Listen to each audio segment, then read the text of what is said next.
కృష్ణా జిల్లా బాపులపాడు మండలం కానుమూలు వద్ద పెను ప్రమాదం తప్పింది. దట్టమైన పొగమంచు కారణంగా ఆర్టీసీ బస్సు, లారీ ఎదురుగా ఢీకొట్టుకున్నాయి.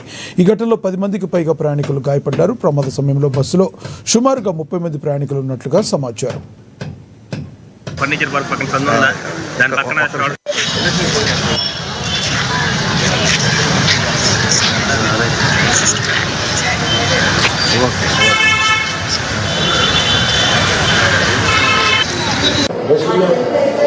డ్రెస్సింగ్ చేస్తామండి.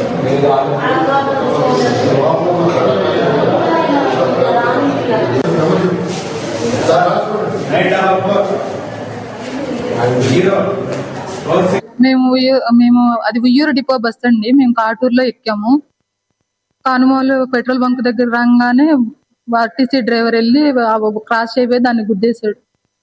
అందులో డ్రైవర్దే తప్పే. అది ఆ వైపు ఉన్న మార్జిన్ మీద అందులోకి వెళ్ళి గుద్దేశాడు. 30 మంది ఉన్నారు, చాలా మంది ఉన్నారు. బస్సులో చిన్న పిల్లలు అందరూ ఉన్నారు. అందరికి ఫ్రంట్ లో ఉన్న వాళ్ళకి బాగా తగిలినాయి. బ్యాక్ వాళ్ళకి మాత్రం కొంచెం చాలా తక్కువ తగిలిపోయినాయి. చిన్న కొద్ది వెనకాల ఉన్న వాళ్ళకి కొంచెం ఎదురున్న వాళ్ళకి బాగా తగిలింది. కాటూరు అండి, బొమ్మలూరు వెళ్తున్నాం. కానుమూలు పెట్రోల్ బంక్ జరిగింది బస్సు.